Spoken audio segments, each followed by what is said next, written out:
Alright, let's get into it. So, we got Andor Season 1 with 12 episodes, closed out recently, and wow, was it great for so many reasons. But firstly, it should be noted that this is, aside from Solo, a Star Wars story, which I think a lot of people forget about, the first slice of Star Wars that has nothing to do with the Force or Force users. It's arguably one of the defining staples of any Star Wars show or movie, having something at least to do with the Force. And this has been perceived by many reviewers and critics as detrimental and even disloyal to the essence of Star Wars. Though for myself, I think it adds some very heavy elements to the overall universe and narrative. There are no great consequences if you only get told that an empire is evil and that it's out there enslaving whole planets and strip mining resources for warships and weapons, that it's imprisoning and torturing dissenters for not exactly aligning with the Empire's ideals and whims. It's another thing to see all of that played out to great effect, as those things make all of what we are only really told of so much more real and meaningful. It's that empathetic connection that gets established with the audience that was really completely discarded in the sequel trilogy. And you can see how well those were received. The New Republic gets destroyed in the first movie. Okay, fine. We don't care because we don't know the New Republic. We have no established empathy, no connection to them. There is no investment or interest in who they are or what they do or how they treat the peoples of the galaxy. I mean, hell, for all we know, the New Republic could have been worse than the First Order and, old Snokey Snoke. I mean, they could have saved the galaxy from an enormously corrupt and galactically detrimental regime. We don't even know who is leading the New Republic at the time, or what they're trying to accomplish.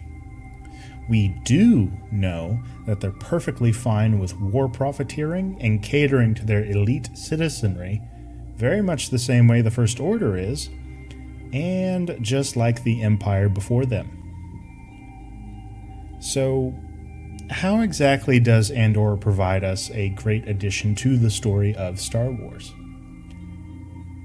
And keep in mind, and I've said this plenty of times with the Kenobi and Book of Boba Fett reviews, that I think the showrunners for Disney Star Wars, I think the Gilroys, Dave Filoni, Deborah Chow, and Jon Favreau, what they're doing with these shows is they're creating a overall narrative. They're creating an overall story, right?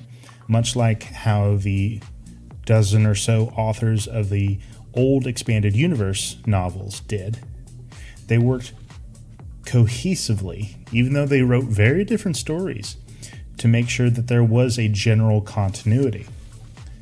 And it made a massive expanded universe that spanned hundreds of books. And that was over a good 20-year span, and it was enthralling, to say the least. Now, the way I see it, they're giving us two big things to focus on in Andor. Okay? They're giving us a window into the birth of various rebellious philosophies and a study of sacrifice and duty. And it does both of these without any serious fan service. We didn't get the Emperor addressing the Senate like a lot of people thought was going to happen, or maybe a famed bounty hunter or two making a cameo appearance. Although the Death Star construction at the end was kind of cool. It was more of a throwaway moment. It didn't really need to be there. We know the Death Star is there, but it was just kind of added for a tease effect. And to kind of loop in that, spoiler alert, that is what the prisoners on Narkina 5 were building those parts for, was for the array dish, for the focusing lens for the Death Star's main weapon. Now, the story does focus mainly on Andor and his journey on how exactly he becomes a rebel. But we are given two other very important, very different character perspectives as well that are vital to the birth of the rebellion. Those being Mon Mothma and Luthen Rael. Now, Mon Mothma is tackling her rebellious bucking of the Empire, both in the Imperial Senate, where she is dismissed by the majority of her peers, and in her trying to access her family's fortune to fund rebel activity across the galaxy through her intermediaries, like Luthen. Now, while she pushes for legislation and speaks out against the Emperor's tyranny, like the genocide being committed against the Gormans, who would be massacred 2 years later during a peaceful protest, Mothma also is conspiring with Luthen, who she is using as sort of a rebel investment banker. She purchases art from him, and he turns around and funds rebel strike groups and guerrilla forces. And she's very much trying to fight the system from within, trying to win by playing with the rules given to her, as well as supplying rebel factions that dirty their hands far more than she is comfortable with. Now, hers can be seen as a methodology of virtuous combat, believing that victory can be gained by using the system that has been rigged against her and any who dissent or disagree. And if the system is used to commit injustice or criminal activity, then it is her duty, and those who believe as she does, to expose such crimes and hopefully win their peers over to their side, as well as to galvanize the people of the galaxy to support Mothma and her efforts. So hers is very much a philosophy of duty, of survival. And it's displayed by her wanting to play by the rules and traditions laid out before her, even going so far as to conform to the not-so-savory traditions of Chandrilla, her homeworld, by introducing her daughter to the son of a wealthy Chandrillan gangster to earn his support so she can move her money discreetly without the watchful eye of the Empire. It is her duty to those she wishes to defend and save to put her very family and their well-being on the line so as to secure victory via compassion, winning battles of hearts and minds, bolstering assured defectors, quiet supporters, and spies within the Imperial military. Now, Mothma wants to defeat the Emperor in the light of day for all to see, having as little shadowy and closed-door backroom dealings as possible, as these are the definitive traits of the very corruption that she is trying to expose and destroy. These are the things she must do to survive in the galaxy, especially now as it is one the Emperor has manipulated to create. Now, funny enough, the two characters that kind of mirror Mon Mothma rather than her opposite, like Luthen Rael is, are Deidre Miro and Cyril Karm. Both sides are working within the system to attempt to make the system better, to work from within to improve the outcome for everyone. I mean, Cyril is rigid in his perfectionist ideals. It's right down to how he dresses and alters his uniform. He is unwavering in his devotion to duty and rules. even to his detriment and ultimately being fired for doing what was the right thing to do in attempting to bring a murderer to justice when his superiors would rather have him sweep it all under the rug. Now, Dedra Meero faces a very similar opposition to what Mon Mothma faces in the Senate. No one believes in either one of these people. They are shown as having no supporters amongst their peers. They have to fight and claw with wit and games of intellect to even inch their way forward. Though they are working towards opposite ends, Mothma and these two mirroring characters are all doing so within the bounds of law and what is just and good from their certain point of view. Now, this is radically different from what we get with her conspirator contemporary, Luthen Raal. Now, Luthen fronts in the upper reaches of Coruscant as an art dealer, when really, he is a coordinator and funder for rebellious activity across the galaxy. He funds operations like those of Saw Gerrera's partisans with credits, information, and tactics to help maximize effectiveness and assure victory.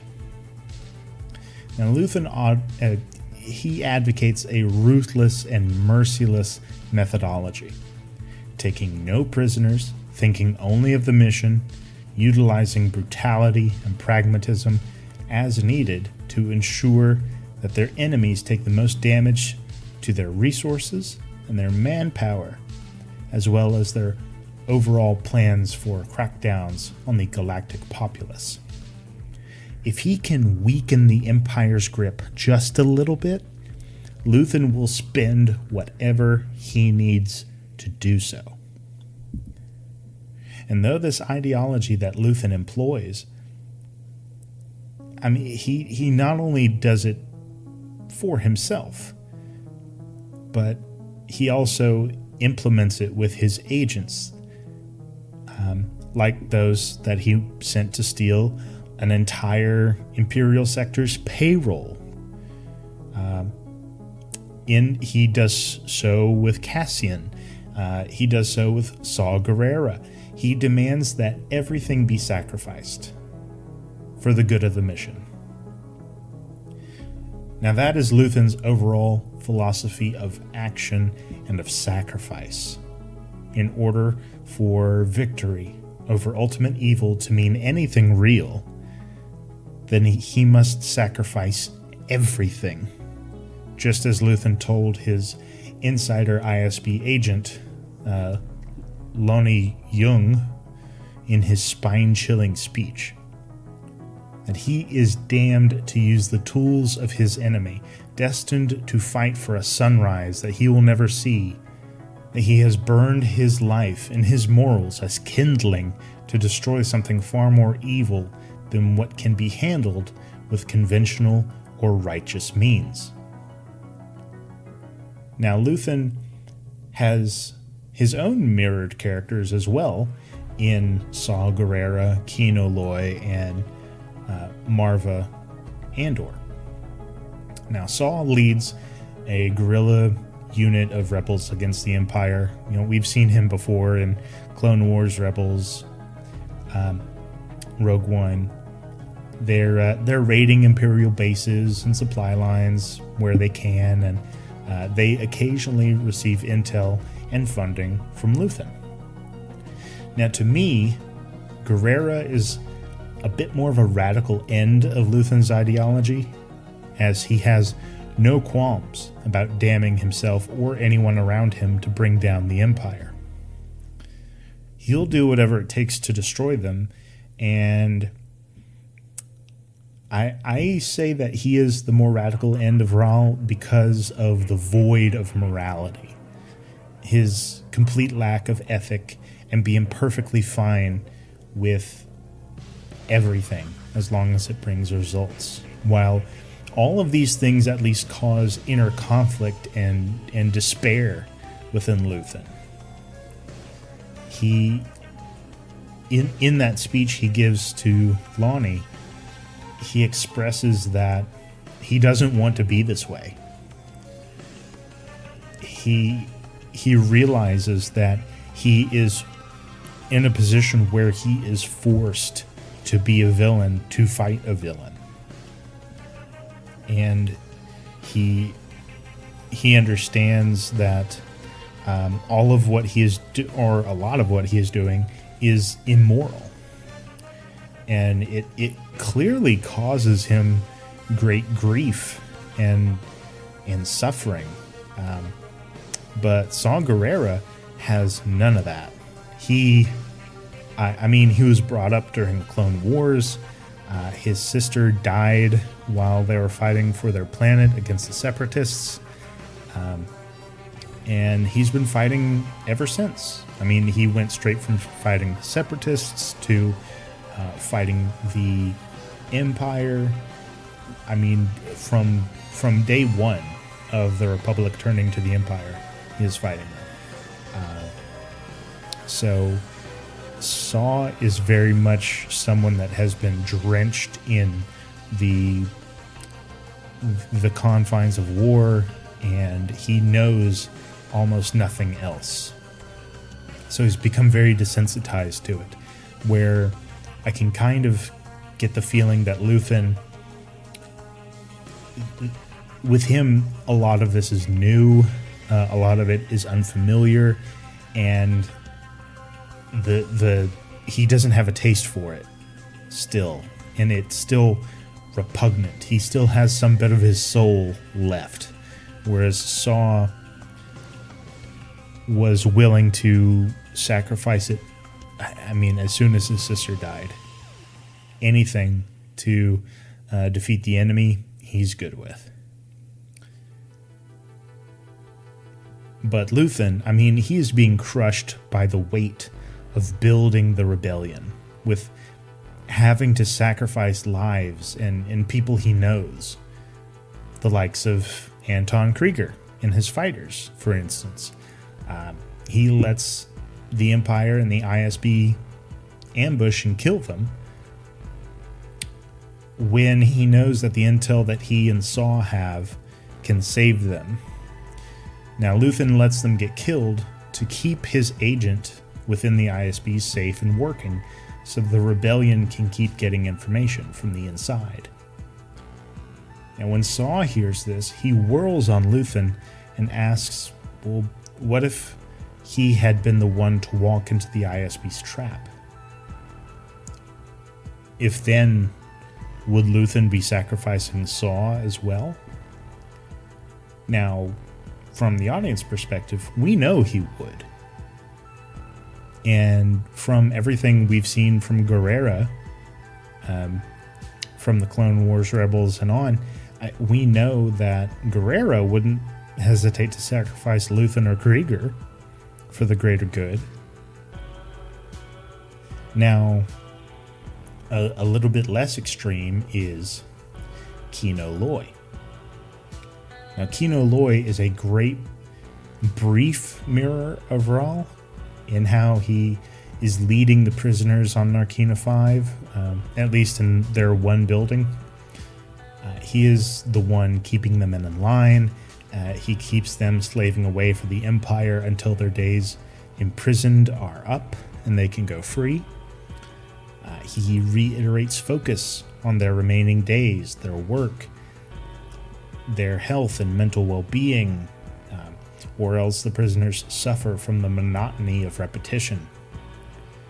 And whenever Kino discovers the truth, the fate of Narkina 5's prisoners, he sacrifices the safety of the monotony that kept him in his small modicum of power.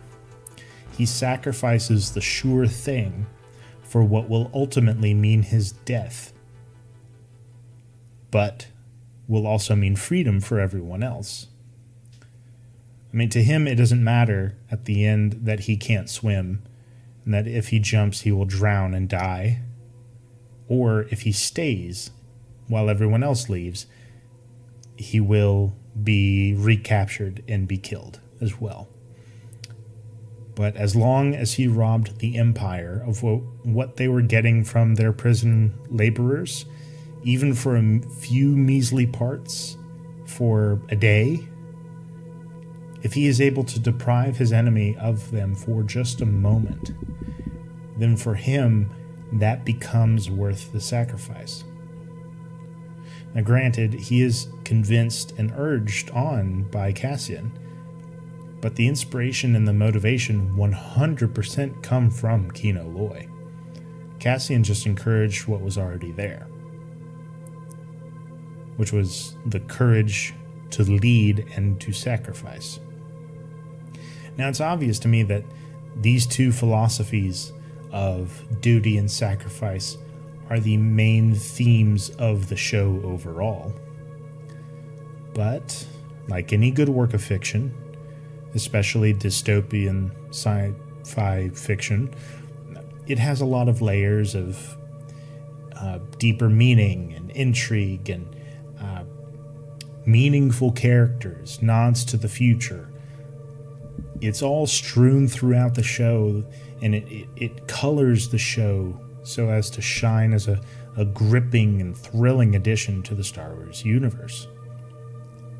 Now, a really big device used are the speeches we get throughout Andor. We get a good few, and the effects of the speeches that they have on whoever's receiving them. Now, Mon Mothma gives a speech that, to the Imperial Senate. She gives a speech against the Emperor's tyranny, and it's received by dismissive senators who leave the chamber before she's even finished. It affects no change at all, as opposed to what we had seen in, the prequel movies and the Clone Wars show, where whenever Bail Organa or Padme or anyone influential was speaking to the Senate was engaged, they listened, they debated. So it's night and day from what we've seen previously with the Republic Senate. Now, this dismissiveness really highlights the might of the individuals who truly control the Empire. The military, the ISB, Sly Moore, the imperial attendants and governors. All of these senators are rightfully fearful for their lives and well-being if they dare support anyone speaking out against the Emperor and his minions. They are completely powerless, and they're just going along to get along, much less so they can merely survive in a galaxy becoming more and more authoritarian. As Palpatine so rightly put it in The Phantom Menace, the bureaucrats are in charge now. Now, another speech that we get is Kino Loy's. He gives this inspiring speech revealing the truth of the prisoners' imprisonment, that they will never be set free, that once their sentences are served, then they are just moved to a different prison site. He advocates that they run and fight and kill to escape, to help each other and to keep each other moving. He also steals the line that Cassian gives to him earlier, that he would rather die fighting against the Empire than die giving them what they want. Now, this drives the prisoners on to fight and to escape, driving the guards and the staff to cower together in a hall closet as the prisoners jump from the heights of the landing platform into the ocean below, swimming to find freedom. And then, of course, you have Luthen's speech to his ISB contact about he has sacrificed everything, how he's burned his life and his future, how he forsakes his family and love, and how he shares his thoughts and hopes with ghosts. Now, this was a very chilling speech that secured a worried man who wanted to leave the ISB and who wanted to stop informing for Rawl. He wanted to live quietly with his family. Though Luthen managed to keep the cowardly agent in his position so he could feed him intel by giving him the perspective that though the ISB agent may be leading a doubled life, as Luthen does, Luthen is the one willing to give his soul, that it is being torn away from him bit by bit to bring down the Empire. And then, of course, there is Marva's speech in the final episode, at the end of her funeral procession. She tells the masses of Ferrix that they have been asleep to the evils of the Empire, that as long as the people of Ferrix had each other and had their work, that they kept themselves blind to the Empire's workings. She mentioned that this time, the disease at the center of the galaxy is there to stay, not merely to visit. And I think that's a nod to how the Grand Army of the Republic would occupy rim worlds in an effort to garrison and buttress against the Separatists and their activities, with the promise that once the sector was secure, the Republic Army would leave. Now, sometimes they would, a lot of times they wouldn't. This is very much what happened on Ryloth. The Republic never left. And whenever it became the Empire, then you had those Bad Batch episodes where you very much see the Empire's steel grip start to tighten around the people of Ryloth. Now, the Empire is here to stay on Ferrix, and Marva ends her speech telling the people to wake up early and to fight the Empire, to fight these bastards. To which an Imperial officer tips over Marva's droid, projecting her image, prompting the people of Ferrix to charge the Imperial soldiers. And one boy even throws a homemade bomb over the Imperial lines. And then, of course, the officers tell the stormtroopers to open fire, and all of these weaponless masses start to get gunned down. Now, most citizens fled, some stayed to fight, but ultimately, we know that Marva's speech will have been one of the many embers sparked that lit the fire of the rebellion. Now, Star Wars has always had a familial element at most of all of its story's cores, whether it be the Skywalkers, Leia with the Organas, the many instances that we saw in the Clone Wars and Rebels, the Bad Batch squad with Omega. I mean, it's always a cornerstone of storytelling in Star Wars stories, and we see it with Andor and Marva and Clem. It's no exception. It's one of the first things that we see. We see in the first episode Cassian trying to find his long-lost sister. And we see this very Lord of the Flies style backdrop with those two, and all of these other kids speaking an alien language as they're stranded on this planet. And I mean, that's how it starts. Andor's looking for his sister.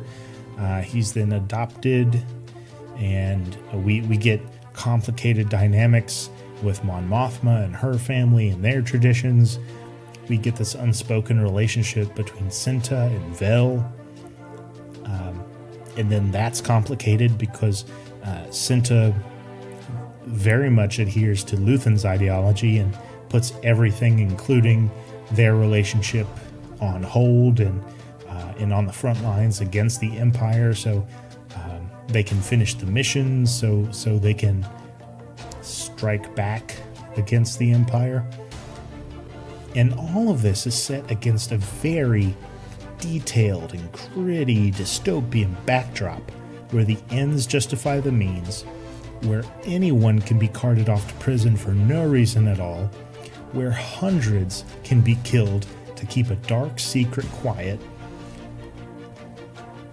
So, in a world where there's so much evil and darkness that, I mean, it's just one reason why it is so important. And I think the showrunners John and Tony Gilroy recognize this, that though Andor is a very different Star Wars story, that family is still a very integral part of its telling. And that kind of leads me to talk about another layer to this show that I think everyone has kind of mixed feelings about. Is any real fan service? We certainly could have had a lot more, and I think there would be as little eye rolling as possible. But we have characters that we've seen before, like, of course, Andor and Saw Gerrera and Mon Mothma, and we actually get a live action version of Colonel Yularen in the ISB. And I mean, there is the Death Star's quick 6-second cameo in the end credits. But other than that, I mean, it's all new characters. It's all new worlds and scenes. Some new ship types and tech. To say the least, this show has given us a lot to add to the next series of visual guidebooks and encyclopedias in just 12 episodes, just a few hours. Now, a lot of people were either, rolling their eyes, or they were excitedly expecting the Emperor or Boba Fett to show up. Maybe even Bail Organa, which wouldn't have been too out of the ordinary, seeing as he and Mon Mothma are very close allies. But I actually really like that the show stood very much on its own and gave us its all with unique characters and a lot of Star Wars firsts. And because that's another layer that needs to be addressed. Andor elevated Star Wars to be much more adult. It had a lot more swearing in it. There's some very hardcore death scenes to make the audience really feel the tragedy of what's going on. Like whenever the people of Ferrix are fighting the Imperial soldiers, we linger on a close-up shot of a dead man's face for a solid 8 seconds, to the point to where it's almost uncomfortable. But that's the whole point. It's a message that although Star Wars is an action-packed, adventure-filled universe, a big part of what makes Star Wars is, well, the war part. And, I mean, going back to it being more adult, there was a after boning scene that they have in one of the first 3 episodes with Bix and her Scottish boyfriend. We had never had that in Star Wars before. There have been a few innuendos and kind of sly jabs and quips here and there, but there was never anything even close to a scene like that before. And I think that isn't cheap. I think it's showing us that Star Wars is maturing. I think that we can have scenes like that and it not bring the overall story down degrade it in any way, because it fits in the dynamics of what's happening. Bix and her is keeping something from her Scottish boyfriend. He doesn't know what it is. He suspects that she might be cheating on him with Cassian, which leads to him ratting Cassian out to the Imperials. And Bix is very shruggish. She's very. She shuts him out. She shuts out Scottish boyfriend. She doesn't let him in on what's going on or what Cassian's doing, or they're very. You can tell it's some kind of a relationship that they might have been involved at some point, but it's kind of over. And all of that is very subtext. And I really love shows like this that are just heavy with subtext. I mean, overall, we are really seeing that highlighted in Andor to great effect. And I can't wait to see what's done with Season 2 whenever it gets released. Speaking of Bix, I mean, my God. Another layer is just how evil the Empire really is in this show. I mean, they torture Bix when they're interrogating her by forcing her to listen to the screams of dying children long enough for her to be driven insane, and she gets all ashen and her eyes are sunken and she's all sweaty and discombobulated. I mean, that's some pretty twisted stuff, and it's done really very well. I mean, this doctor character that they get to administer the torture, I mean, all he's doing pretty much is pushing play on a iPod, and it's playing the sounds of, dying, screaming children. But the way he's doing it, the manner he has this kind of quiet grin, this very impish, and I do mean like a devilish imp kind of glee in what he's doing in torturing Bix. I mean, it's kind of chilling. And then, I mean, that's kind of representative of the Empire overall in this show. I mean, they imprison massive amounts of people, just pull them off the streets to build their weapons and warships.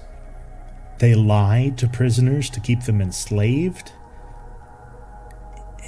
And, I mean, then we see the Empire's own inner workings with the Imperial Security Bureau. They show their true colors of corruption and ruthlessness in board meetings, where they discuss crackdowns on civilian populations. They're ambushing freedom fighters. They're tightening security measures and implementing all these regulations. We really get a window into just what the rebellion is fighting against. Exactly what makes the Empire evil, instead of just being told they're the evil Empire.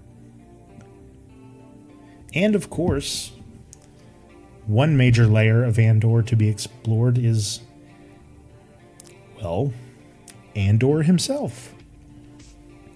Now, in a way, his story is not so much a coming of age. His isn't really a coming of age story at all.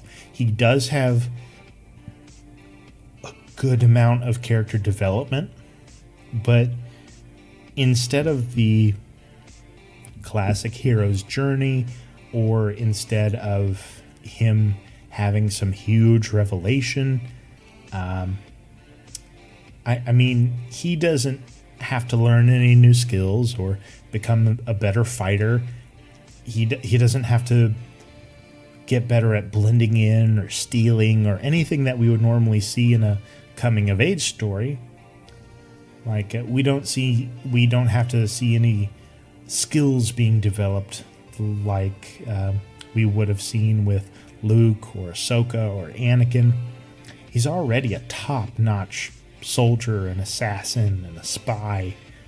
He's the kind the rebellions sorely need, because he knows what it means to sacrifice whatever it is necessary. And he also knows how to survive, not just to see the next day, but to make sure you can live with yourself as well. And what his real development is that he is no longer content with hiding away and trying to live out a normal life. He does that with some of the credits he steals, but he still gets scooped up in Daytona Beach by the Empire and carted off to Narkina 5. And he didn't do anything. All he did was walk along the beach, and some troopers round him up. That's all it takes. He realizes that he can no longer live a normal life. That all there's left for him is to fully devote himself to fighting the Empire, which is why he turns himself completely over to Luthen at the end. And he knows Luthen has returned to Ferrix to kill him, so that there's no loose end that can be tied back to Luthen. Now this, of course, makes him smile, and he takes Cassian in to the fold, and the rebellion gains a highly competent intelligence officer.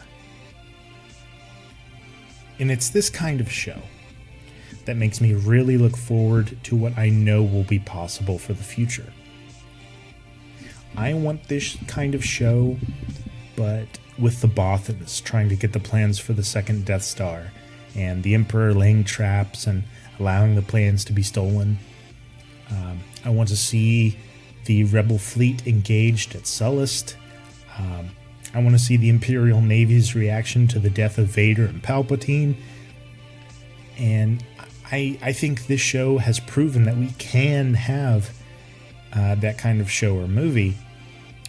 You know, the kind of militaristic, espionage-based, revolutionary war story that marks Star Wars as being a true cut above the rest. Well, that is all I had for today, guys. Thank you so much for tuning in, and stick around for more Sci-Fi Unchained. But for now, live long and prosper, my friends, and may the Force be with us all.